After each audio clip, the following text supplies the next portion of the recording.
Hey friends, welcome to Grow Your Emotional Health podcast. I'm Stephanie Stewart. This is my husband, Leonard Stewart, and we are going through a series of his books that he's written. Today we're going to do emotional intelligence, and we're going to read a little bit out of chapter 1 and then talk about some things. Did you have anything you wanted to say before we start? No, I just want to make sure you guys subscribe to our channel and share it with everybody. We're really wanting to kind of dive into each one of these books and kind of go over different things of, what emotional intelligence is, what physical intelligence is, and I'm excited. So. All right, well, let's dive right in. Chapter 1, Understanding Emotional Intelligence God's Way. Whoever has no rule over his own spirit is like a city broken down without walls. Proverbs 25:28. Let me start with this. If you don't learn how to master your emotions will master you. The Bible says a man without self-control is like a city with broken down walls. That means he's wide open to attack. Anything can come in and destroy what he's trying to build. That's why emotional intelligence isn't something or some modern idea cooked up in a psychology lab. God's Word has been teaching it from the beginning. When we look at Paul, we see a man who had to learn this the hard way. As Saul, he was controlled by rage and religious pride. But when Jesus got a hold of him, the Spirit reshaped the way he thought, felt, and related to others. Paul became one of the clearest examples of what it looks like to let God rule your emotions instead of your emotions ruling you. Now, I know this phrase, emotional intelligence, might sound complicated, but it's really simple. It's about knowing your emotions, managing them, and handling your relationships in a way that honors God. The world often frames emotional intelligence as just a skill set for success in business or leadership, but we see it for so much more. For believers, it's a spiritual discipline. It's about ruling your spirit so your emotions don't rule you. Yeah. So. What are your thoughts? This is, I'm going to keep it going. Yeah. The reason Lenny wrote these books and got into all of this is because he was a student of emotional intelligence himself. I mean, you've grown up with some learning disabilities and some things that you needed studying on. Well, how I got into emotional intelligence was I was working on a job site several years ago, and I was kind of losing it. With one of the guys that was working with me, and I was building a house for this guy. He's worth multi-millions or whatnot, and he was my age, and he was we were the same age. And what's kind of crazy is we both came from the same place. His dad was a preacher, my dad was a preacher, so we had similarity backgrounds, but there was something dramatically different between the two of us. He's worth, I think it was like $360 million or something, and I'm worth maybe $63 or something like that. So clearly we had the same upbringing, but there was clearly something different about him. And one of the things I remember, if I can take you back and kind of tell you how I got involved with it, was I was building his house. It was 11,000 square foot house over in Fleming Island, and it was right at I don't know, $3 million or something like that, or whatnot. And so I had a guy. He was doing some work for me on the job, and stress when you're doing those kind of projects or whatever, there's a lot of stress involved. And I remember one of the guys was doing something he wasn't supposed to do, and I just unloaded on him, and I'm yelling at him. I got the homeowner standing there, and I'm yelling at him, and I'm getting all frustrated and kind of letting the guy know what he needs to do and all this kind of stuff. And I remember coming back in the house, and the owner just kind of chuckled and looked at me, and he's like, hey man, do you know anything about, he says, you're a great, he told me, he was real kind. He was like, listen, you're a phenomenal builder. You're a phenomenal superintendent. You're a phenomenal project manager. And he's like, and you really know how to pay attention to the details and things like that. And so he gave me a lot of praise first. And he says, but can I just, mention something to you that really changed my life? And I'm like, sure. What is it? He said, when you expressed yourself like that, you didn't know how to manage that emotion.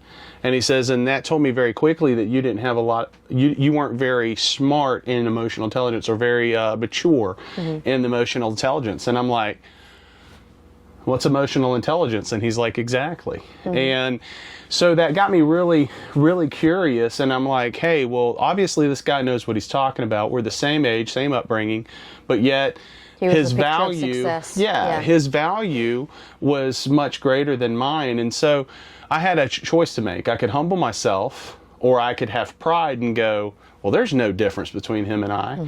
But I had to realize, wait a minute, there is a difference, and there's a success difference. And so I humbled myself and I said, hey man, can you teach me about what this emotional intelligence is? And for the remainder of that whole project, which was about a year and a half worth of work, I worked side by side with this guy. I met with him every day, and we worked on, and he talked to me and started teaching me what emotional intelligence was. He gave me a few books to look at, Emotional Intelligence 2.0, and you mentioned that in this book. Several different, and I mentioned in this book several different other, and I actually tell a little bit of the story in the book, in the prelude to the book. So, side note, if you ever get a book, read the preludes. Preludes are important because it sets the tone of the book. So, but anyway, you know, he started explaining it to me and started really teaching me what emotional intelligence was. And so I got the books. I got Emotional Intelligence for Dummies because I'm not, you know, and it's a big old thick book. And it just started really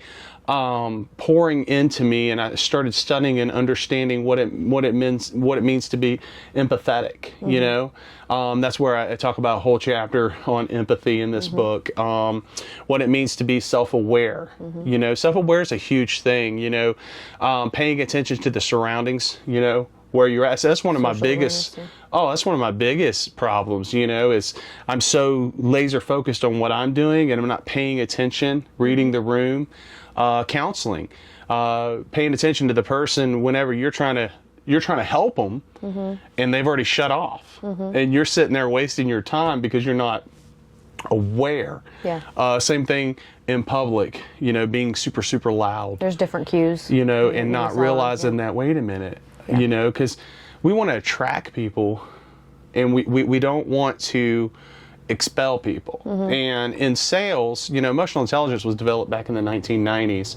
And it was more or less a way to read people so that you could draw people into your idea or whatever and get them to accept what it is your offer, what it is that you have. And but you had to really pay attention to the person you're talking to. So, you know, that was, like I said, in a sales mindset.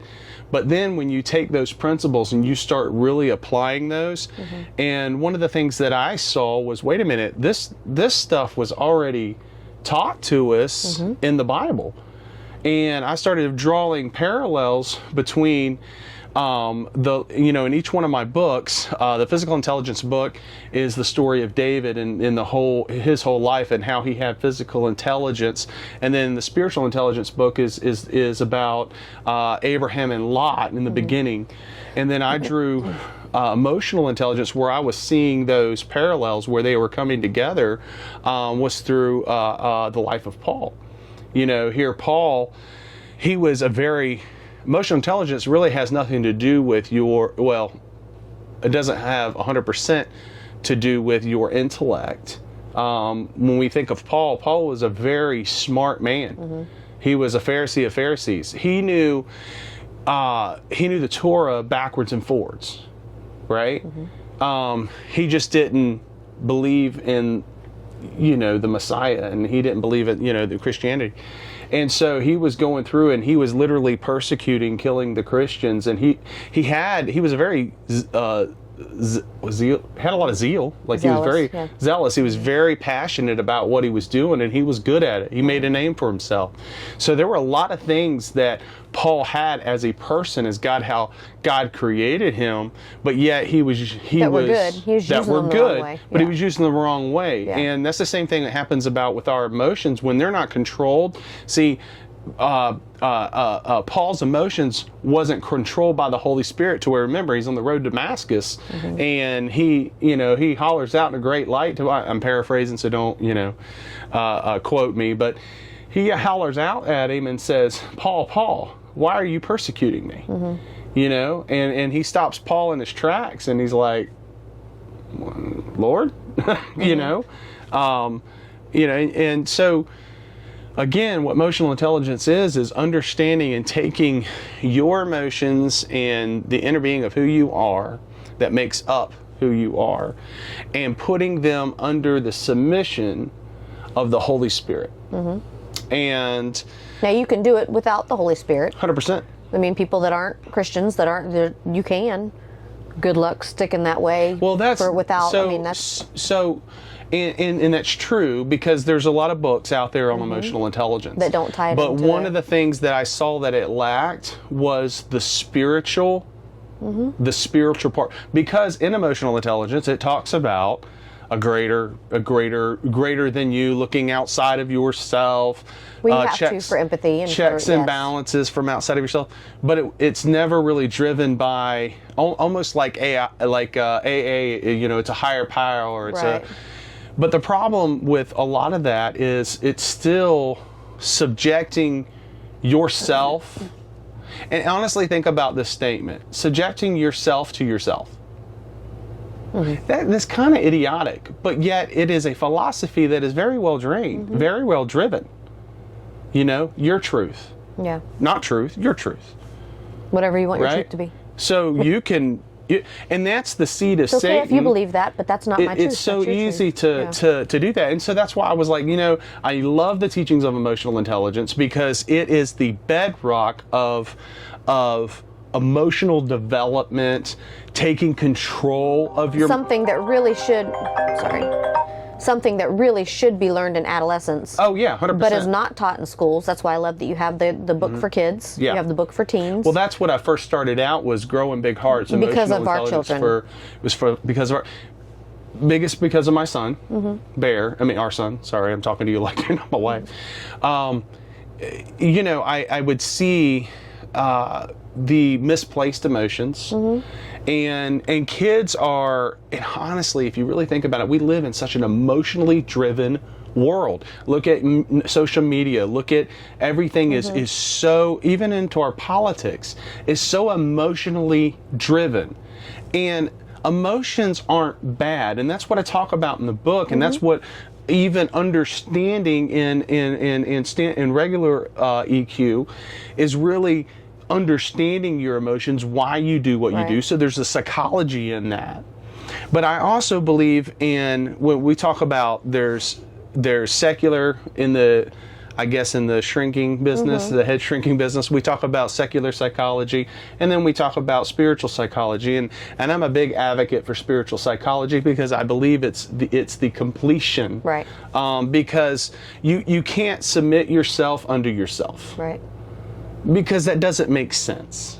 You have to be submissive under something greater. And what better thing to be, or person or being to be submissive to, but the one that created you, right? And so that's the purpose of writing. That's why I get emotional when we talk about emotional intelligence. That was the idea of this book, and the kind of the driving factor. Yeah. So I want to go into, we were talking about empathy. So I was going through the book here and pulling out some of my favorite parts. So we're going to jump into empathy requires listening. Paul wasn't just a talker, he was a listener. He listened to the concerns of the churches. He listened to the Spirit's leading. He listened to the people's stories. Empathy starts with listening, not listening to respond, but listening to understand. James 1:19 says, "So then, my beloved brethren, let every man be swift to hear, slow to speak, slow to wrath." That's empathy at work. If you want to see through God's eyes, you have to close your mouth and open your ears. I want to take a moment, and we're going to let's kind of discuss this, and maybe you can come up with some stories to show the difference between the two. But empathy and sympathy are kind of in our everyday life. In They get life, interchanged. They shouldn't. interchange. Yeah, they they're different intermix, things. or they get misunderstood. And sympathy is, oh, hey, feeling sorry I for. feel sorry for somebody. Empathy is taking yourself and putting yourself inside their situation. So use death Okay. as an example. You can have sympathy for somebody who's lost a parent, right? You can feel sorry for, I'm so sorry you lost your mom or dad. You can have empathy for somebody and be in their shoes, knowing what it feels like, putting yourself in their shoes, having lost this phone, having lost a mom or dad. There is a difference in feeling sorry for and actually putting yourself in their shoes. Yeah.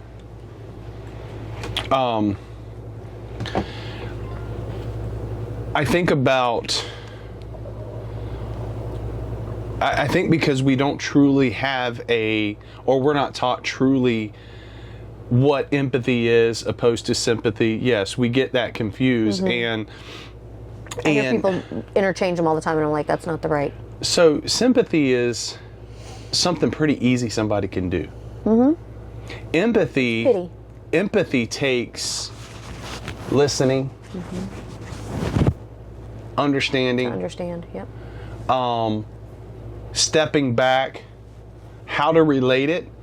With empathy, you may not have been in that person's position, but you've been in a position of maybe equal or lesser value that reminds you of a state of mind that you were at, a place of loss or a place of excitement or a place of whatever it is, and you go to that space and then you go, okay, how did I react in that space? Or listening to their story. If you're if you're fully listening, like this is we're teaching to do, to fully listen before speaking, you can have empathy from listening to their story, whether you've been there or not. But you have to shut up and listen to get there. I think that, and then also too, one of my favorite books is Dale Carnegie, and I mentioned in this book. You mentioned, Dale Carnegie's How to Win Friends and Influence People. And one of the things he talks about in the book is building a conversation. So look at the book, go get it. It's a shout out to him. I don't get paid by him. He's dead, so it's not like a big deal. It was written back in the early 1900s, but anyway, it might have been the 1800s. I don't know, but. He talks about how to create a conversation. And, we're not great conversationalists anymore. If you go back to those earlier times, we're so quick to tell somebody what we think. As they're speaking, we're already coming up with our rebuttal. So we're not listening to them. We're just, okay, right? We already have a direction or whatever. But in conversation back in the earlier days, it was a dance. Conversation was a dance, and and he would talk and then take what he said, and then he would listen. And when he would listen, he would take a little part, and they would just do this dance and build a collaboration of thought. Right? It came out of their conversation, and that's what Dale Carnegie talks about. He says it's all about the question. True empathy and trying to get in true listening is understanding what are the right questions to ask to get the most amount of information, right, out of somebody, so that when you develop your answer, it comes back more methodical, pointed, right, understandable. Because if you really take time to ask the right questions, you may stop saying something that you shouldn't. Case in point, when someone loses a family member or going through grief, some of the worst things people say is when somebody is going through grief because they think that one thing they've got in their head is the right thing, but you don't really know that person's story. Right. So you wind up saying something really stupid. Yeah. And hurting the person worse. And then you're just like, oh, well, my bad. Or, well, she's rude. Instead of really asking the right questions and listening. What do you think? That's good. That's good. How do we grow empathy like Paul? Slow down. Busyness kills empathy. Make space to notice others. Ask questions. Don't assume you know. Ask and listen. Put yourself in their shoes. Imagine their perspective, even if you can't fully understand. Celebrate others. Rejoice without envy when someone else wins. That's huge. You've got to learn to be able to do that.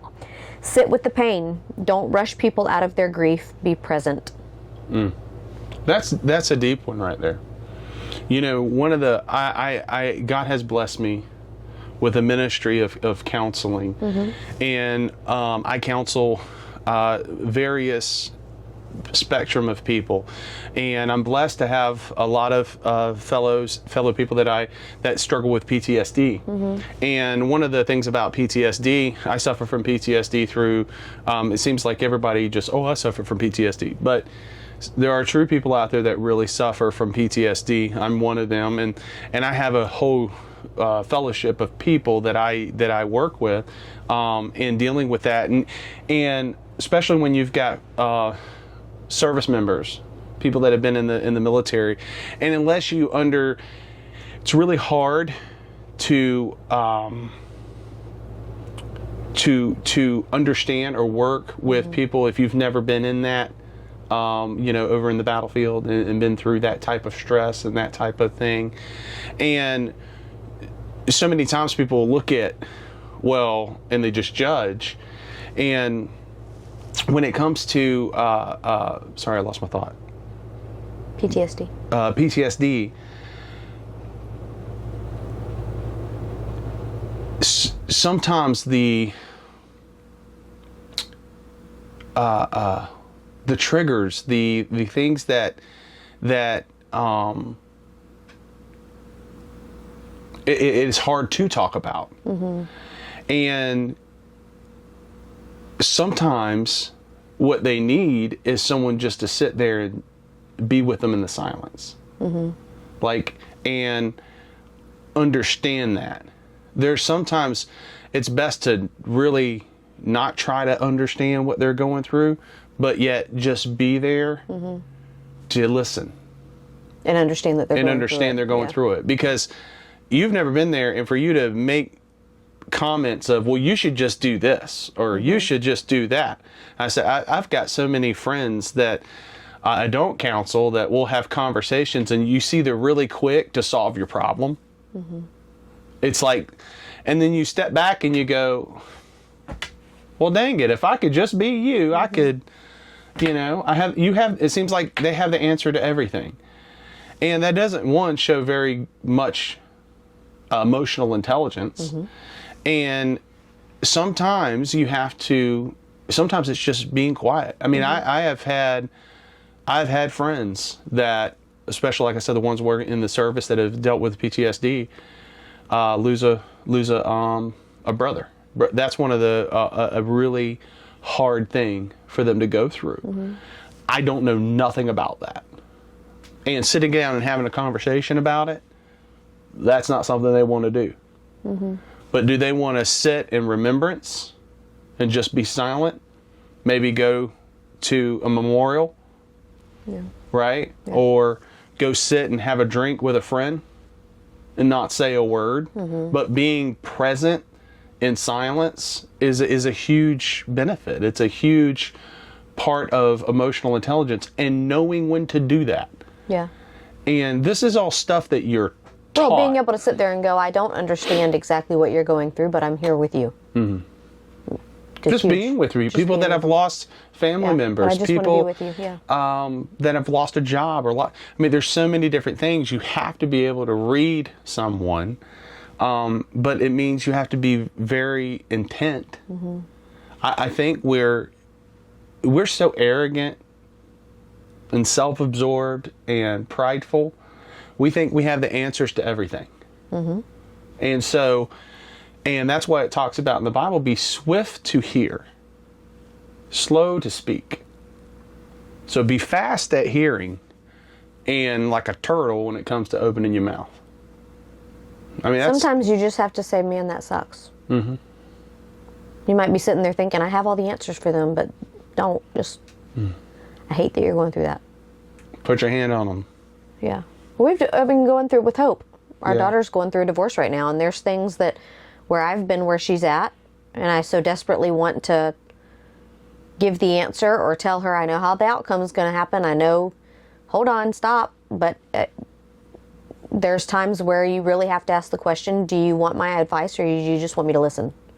And most of the time people just want you to listen. So I think if we approached it with that, and I've gotten where I have to ask them that, well, and Janie too, as your kids get older, when they're younger, it's easy to throw that because you're trying to train them, whatever. When they're adult children, you really have to start asking the question, is this something that you want my advice on, or do you just want me to listen? And most of the times they just, Mom, I just want you to that's listen. a good practice just in everyday life with friends too. Yeah. Whether it's just your family members or your siblings or your whatever. Before you offer up that, Before you you need to do offer this. up what you think is Ask their permission first. ask their permission. Say, hey, are you coming to me for a response, or Just to be set the friends. stage? Yeah. Know what you're going into. And I think, Do I have permission to speak into your life? yeah. Rather than just, well, if you would just. Yeah. I think we fall, gosh, I've had people, and I think would probably be a different podcast to talk about this, but people saying, God's told me to come talk to you and tell you all these things. And, He has. I am not a discouragement to the prophetic. I'm not. Me either. I believe in the prophetic. Now, before you toast me on this of what you think in your doctrine, You and do back have and to be forth, careful saying, God told me to tell you. You could say, I feel like the Lord is showing me this, or I feel like, but it is a very bold statement to ever look at somebody and say, God told me this, because so if you look in the Old Testament, God destroyed nations because of that. yeah, And it was almost like I'm coming on God's behalf to do this, that, and the other, and God went, no, you didn't. Smite thee, Yeah. And there is a responsibility in that, and I think we get, and we're seeing churches right now all over Facebook that we're faking a lot of that stuff to create an emotional experience to get people to buy into their. Again, we're not saying that God can't and do and whatever He wants Oh to my do. gosh, I've seen some stuff in my miracles, life. healing, believe in all of it. I believe 110% in all of it. I'm Baptist, but I ain't Baptist, right? I wasn't raised Baptist. No kicking it. I mean, I have seen. I mean, literally in my church, I saw water get turned into oil. So, I mean, I have seen some extraordinary miracles. I'm a living miracle, right? I mean, I should be dead. It's like, I was talking to a friend about it today. I'm like, dude, I mean, I get near-death experiences, but when's God going to let up? Because I'm having way too many, just as a joke. But, listen, I mean, I've seen miracles. I'm a walking miracle. I have seen people, through, like I said, oil turning into water turning into oil. And just some crazy, really cool stuff. But it's always for the edification of God. And you want to know where things go wrong is when all these people are getting edified.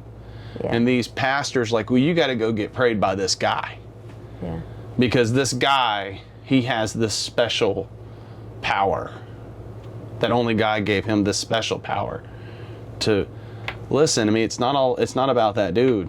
It's about God. And I would, my personal opinion, hey, don't stop watching me because you don't agree. That's cool. Everybody's got their own whatever. I'm here just to share with you what God has done in my life, and I am a walking miracle, so I believe in them. But yeah, that's what we were saying on that. Empathy in family and ministry. I thought this was good. I even marked it. If you want your marriage, parenting, or ministry to thrive, empathy isn't optional. Husbands, empathy means listening to your wife's heart, not just fixing the problems. It can go both ways. Women are good fixers too. Parents, empathy means hearing your children struggle without dismissing them. We're really bad about that. I think as parents, sometimes we're guilty of that, definitely. Leaders, empathy means walking with people, not just preaching at them. Paul built churches not by being distant, but by being deeply connected. We're talking about like with leadership. You and I just did it earlier today where we kind of went through people that we know and we're like, they're great at teaching, but not so much at the whole pastoral thing. And then there were some that were great at pastoring, but not, so it's... Well, so in leadership, and what I'm learning with leadership is leadership's a two-way street. And if your leadership is not a two-way street, then you're not a leader. And when you think back and you look at some of the most phenomenal leaders, secular, spiritual, whatever, if you really dissect them, and like that person is a good leader, if you really dissect their leadership, and you'll see that they gained out of their leadership just as much as they gave. And if I'm going to lead somebody, one, God's going to take me through it so that I'm secure in it. So that I'm secure in the foundation of the purpose. Because God's never going to ask you something that, okay, I'm going to clarify something. It's in the Bible. It might make some people mad. All right? There's that verse in the Bible that talks about that God's not ever going to put something on you that you can't handle. Yeah, I don't agree with that. Okay. That's not biblical, because that's not what it says. Yeah. In that verse, he talks about God giving you, he will never put something on you that he himself cannot bear. Right. And the whole purpose is living in the Spirit, living under the Spirit, living in control of the Spirit. Right. God's never going to put something on himself that he can't carry. That is the true meaning of that statement. Right. If you read the verses and understand the whole context of what he was saying in that scripture was, my burden's light. I'm not gonna yoke onto you. I'm not gonna yoke you, put this right heavy on you that I am not there bearing the weight of it. The only thing that I need from you is to acknowledge it. I think people get into a lot of things and get overwhelmed because they think of that verse wrong, and they go, well, no, God's going to put all kinds of stuff on you that you cannot, that you can't carry. Yeah. I mean, the weight of the, I mean, he put it there. He knows you can't carry it, but he knows he can carry it for you. He says, cast all your cares upon me. Right. For I will give you strength and abundance and everything that the rest of the verse talks about. Yeah.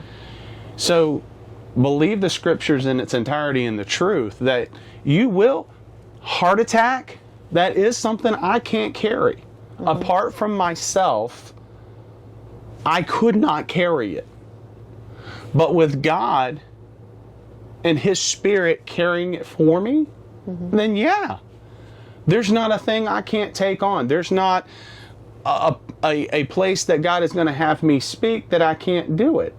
Because I am doing it in the strength of the one that crafted it. That the one, like you, if you look at things that way and you live that way, then no, there's not a thing you can't conquer. There's not a thing you can't do. Right. And I don't believe that statement's splitting hairs. I believe that's understanding, and that's what we talk about. I talk about in these books and written in these books, the underlying word, and we're going to talk about it. And I wish I could do that whole where it just pops up on the video, alignment, and just kind of like that. That's the one thing that I am constantly reiterating in all of my books and all of my writings is that alignment. And that's what I saw in emotional intelligence. There was no alignment. Yeah. There was no strength in that purpose. In order to get the strength in your purposes, you must be aligned. Then his yoke is easy. His burden is light. Because he's the one that's carrying it. Make sense? Yep. Does to me. That was all I wanted to talk about. So we talked about everything. So I kind of want to go through, just off the top of your head and my head, and just kind of, we have been on this mission of emotional intelligence and trying to teach it to our children and trying to teach it to each other. We talked about empathy, and we talked about self-awareness. What are some other emotional intelligence that key points? You talked about the social awareness. I think another one, emotional resilience. How quickly you bounce back. So everybody, take us down that road. Everybody argues. It's another one that's quick to my brain when I get going through things. You know, let's say somebody does you wrong. Yeah. And everybody goes through it. Somebody's done somebody wrong. It happens. Is it okay to feel angry in the moment? Yes. You can have anger. What you do with the anger, sorry, this is itching me. What you do with the anger, it talks about it in the book. Don't let the sun go down on your anger. My point with all of that was, you can tell somebody's emotional intelligence by how long they hang on to it. How fast, how resilient are they? You know, are you going to be angry for 10 minutes? Or are you going to be angry for 10 years? Are you going to sit with the bitterness for 30 days? Or are you going to hold on to it for a lifetime? How resilient are you in feeling it? No one's telling you not to feel it. And then putting in the appropriate steps and responses and actions to heal from whatever is upsetting you, whatever has happened, whatever trauma, and then letting it go. Because I guarantee you 30 years from now, that anger that you're holding towards Susie Q or Barbara Jean or whoever it is, they're not going to remember that they did that. And the only person that's gotten hurt along the way is yourself, because you've held on to it. And it's going to come out of your body physically. It's going to come out of your mouth. From like everything, whatever is inside of you is eventually going to come out to the outside. Manifest anger is bitterness. I mean, you want to? How do I explain bitterness? It's manifest anger. It's where anger has calcified in your spirit to where the defense is hatred. And that stunts all growth. All growth. You can't grow past that. You can't. You have to deal with those things. So emotional resilience, being able to bounce back from stuff, is huge. And we tell that to the kids, to Cat and Bear, when we're talking to them. Okay, you're okay to feel this, but let's not get stuck there. Like, you feel it, and in 10 minutes, let's move on. Or we're going to be stuck there all day fuming about the same. And however, it might be something bigger that requires you to allow them or yourself or whatever to sit in that for a moment and feel all the feels. But you've got to put steps in place to get out of that so you don't get stuck in it for a lifetime. Gosh, I can't remember the name of the book. It was one of the books that I had to read in counseling. I think it was, oh gosh, I can't remember, Anger. Gosh, I can't. If I knew we were going to talk about anger, I would have been ready for it. Just that one in there. But it was a great book, and it talks about that misplaced anger and understanding how anger turns to bitterness, and how do you first it's repentance. So you can't get through bitterness without repenting of it, because that's, and then people say, well, Jesus was angry. His was righteous anger, and I can guarantee you can justify your anger if it's righteous anger. And how many get angry for the Lord? Get angry of what? How we ourselves? Do you get angry at yourself, or how you've been treating the grace of God in your life? And there you can have righteous anger that invokes you, In Christ's anger, he turned the tables over in his Father's house, right? Yeah. So he did something with his anger, he was doing something about it. He was justifying it through his actions in the support of his Father's house, the holiness of his Father's house. And Pastor Messer talked about it this week in church. And so, Are we doing that? Are we getting angry of where we're at, and we know we should be somewhere else? We know where. Are we getting angry at? Because anger can invoke you to do something. Are you sick and tired of being where you're at right now? Financially. If you look at your checkbook and you got no more money in your savings account now. Don't use checkbooks anymore, Lenny. Okay, you look in your bank account, on your debit account, and your finances, and you're nowhere financially better off today than you were a year ago. Are you going to get angry at that and change? Because anger can help propel you into change. Because if it doesn't, then it's into bitterness. Well, I'll just never be any better. I'm not going to put any more work into this. I'm just never, and then that's self-loathing and all that kind of crap. And it's not going to do you any good. So yeah, I mean, understanding you can do a study on Christ and his righteous anger. I mean, there's plenty of studies out there on it to help that, or get a couple of books. Because I've worked with a lot of, like I said, I've worked with addicts, worked PTSD, and a lot of your seeds for alcoholism and addict is angry. And who are you angry at? And unless you can identify who you're angry at and what you're angry, you could be angry at your father. Well, why are you angry at your dad? What are the things that happen? Some people have had sexual assault. Some people have had emotional abuse. Some people, whatever it is. And they let that seed and that sin turn their anger into bitterness. You see what I'm saying? So the action and the sin of anger, the sin part of anger, is the bitterness, and is the self-destructiveness and all that kind of stuff. So if that kind of helps understand it. Okay, I did the emotional resilience.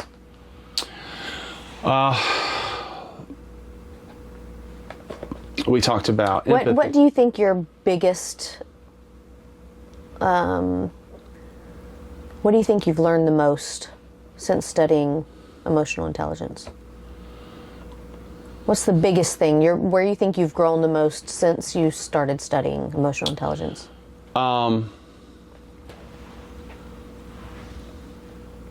Empathy.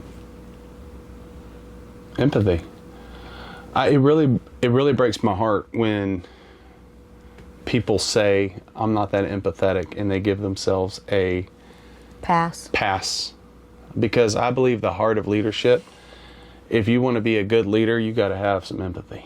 And you have to, empathy is I'm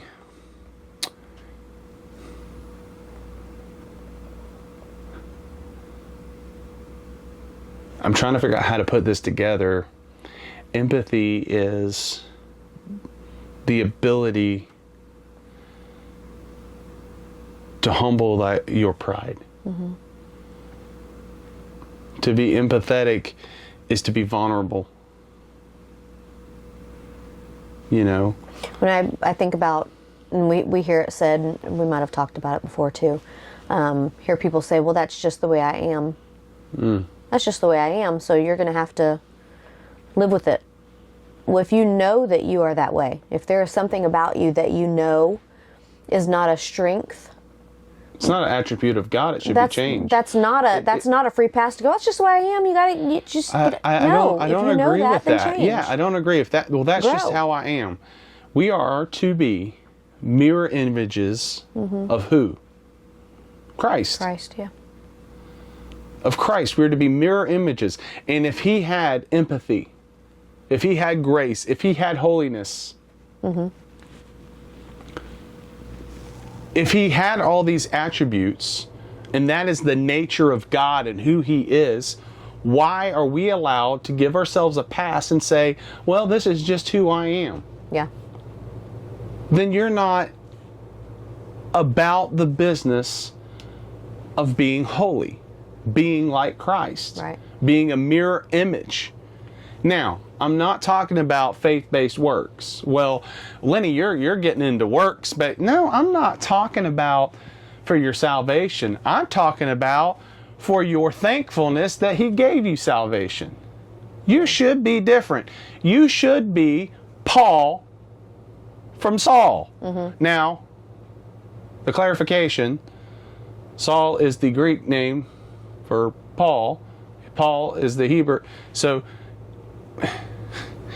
it's just a translation. So when people are, well, he changed his name. No, it was just his name and how it's interpreted. But anyway, that's a whole nother podcast.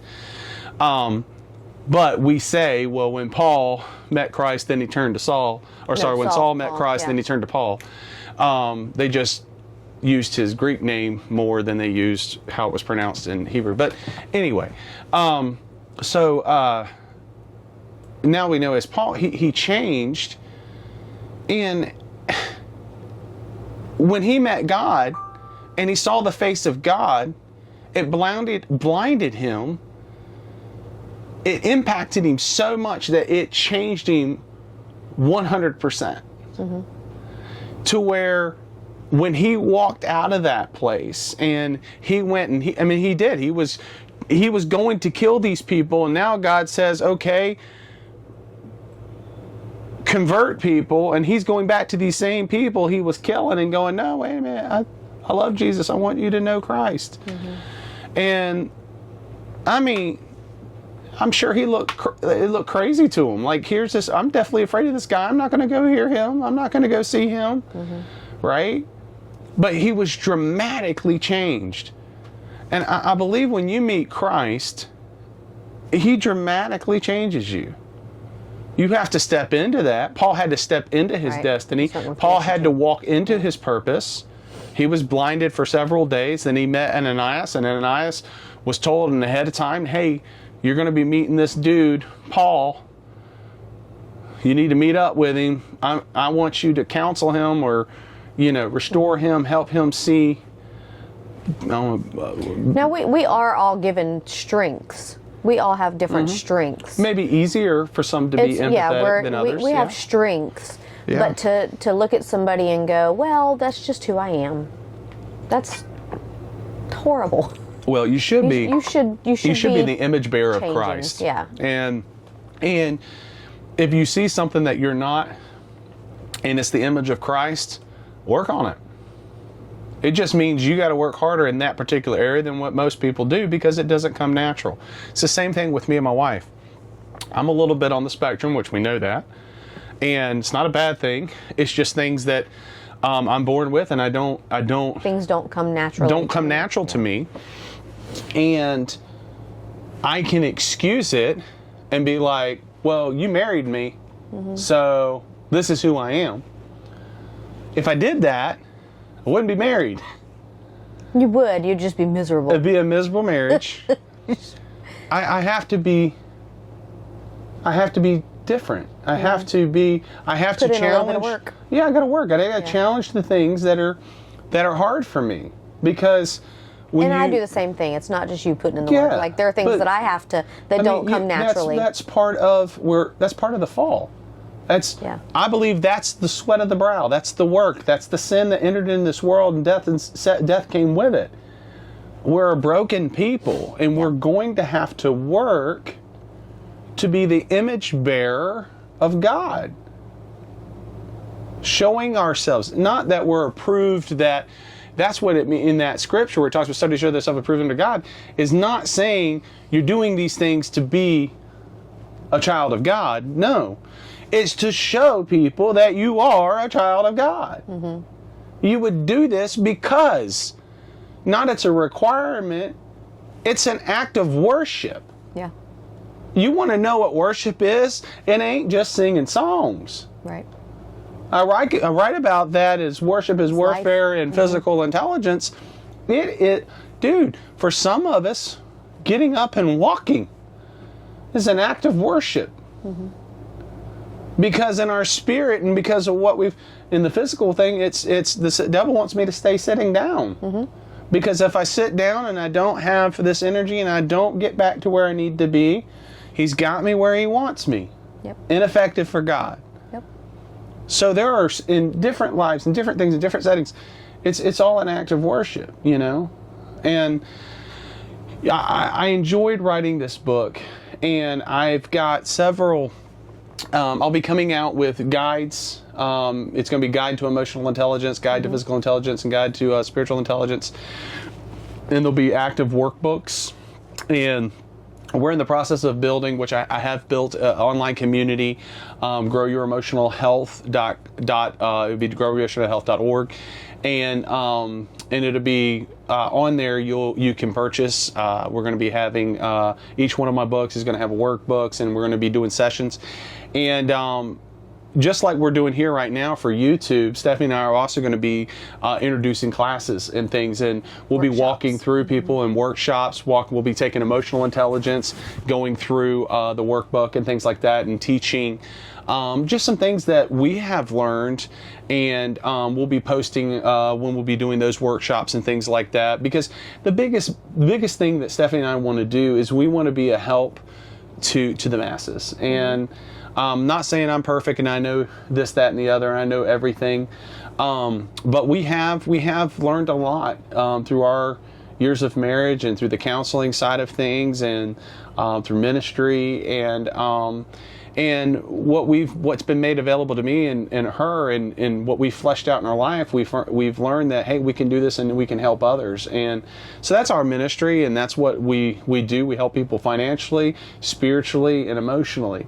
And this is the side of the emotional intelligence and why we're at books. And I'm excited about what Stephanie's got moving on. She's going to be working on a book on that's dealing with trauma. And what are some things that you see? And that's kind of wanted to share a little bit about that today on this one, to kind of push forward on what we're going to be doing, some things with it you're going to be releasing. But we've been talking about her doing a book on trauma, and I wanted you to talk a little about what's kind of on your heart, of what you see in that area for women and for yourself that you would like to, even put in the book, or going through ministering people. Going through Celebrate Recovery, which we did for about a year and a half, you realize really quickly that a lot of things that I've gone through, a lot of people have gone through. The generations past were very quick to push things under the rug, or don't let anybody know anything, and everything's hush hush. And then you go around the table, and there's a lot of the same, your trauma responses and the same. So we're all dealing with the same thing. And if you can just figure out how to get healing from the trauma, and like I said before, things to put in place, ways to forgive others. A lot of times people don't know where to start. I've got all this stuff that I've lived with for years. I don't know where to start. And to break it up into practical exercises, things that you can do even weekly, would be, it's great to get through that. So my heart is just to help. I hate to see people stuck in their trauma, because you don't grow past the age that the trauma happens. If something happens to you, let's say at the age of 7 or 8, and you're an adult now, and you get into an argument or you get into something, guess what? You argue like a 7 or 8 year old. You are emotionally stuck at 7 or 8 years old. And when I found that out, it made so much sense. It was like my mind just went, poof, and you start thinking of people, and you're like, oh, that's why they act so childish when, things get hard, and they run, or they hide, or they literally fight back like an emotional 7 or 8 year old, because the trauma happened at 7 or 8. And until you grow from that, until you heal from that, you're stuck at that age. I think it also, in talking with emotional intelligence in that as well, is once you understand somebody's emotional age of trauma, you also know, okay, some of the meat that someone of an older age could take and understand. Now you know, wait a minute, I can't give that to them. They're not ready. They're not ready for this. So what do I need to do? I need to give them this. I need to help them come to this place, so they're ready to go into that. And that's all what empathy. That's even empathy and trauma response is understanding. Wait a minute. I can't talk to him like a 46-year-old. I need to talk to him like a 7 or 8 year old. And how many times do we do that in our? Well, I just don't understand. I keep telling her to do this, and she's just not changing. Well, you haven't dealt with the trauma yet. Yeah. And you have no clue of where she's at. And so those are some of the things that's going to be coming out with Stephanie in her book. And she's also going to be doing we're going to be doing some live action podcasts where we'll be going back and forth on questions and things like that. So some different things we've got going on that will be coming up further on down this line. We'll have people on here with us, some friends on here, those that are open to coming on and maybe getting a dialogue going between all of us. I think that'd be cool too. I think it'd be awesome. So we've got some really cool things ideas planned, and we're excited about what we're going to do. So just, I think that wraps it up for today. I just wanted to kind of go over this book and some things and if you have any questions and you really want to know more about any of our books and want to know more about emotional intelligence, and definitely leave us a comment here on you can leave us a comment here on YouTube, and we'd love to answer some of your questions. Any of our podcasts, after you have seen one of our podcasts, you can leave a comment under the comment sections or whatever, and in the chats and stuff like that, and we would love to respond to you on them and grab your email from you. Definitely. Yeah. If you can send us your email, we've got a newsletter, and it'll send out all kinds of cool stuff to you about what we've got going and everything. So I'm thankful, and we love you, and thank you for tuning in for us today. All right, guys, y'all have a great one. Okay. Did you just cut? And cut. Cut.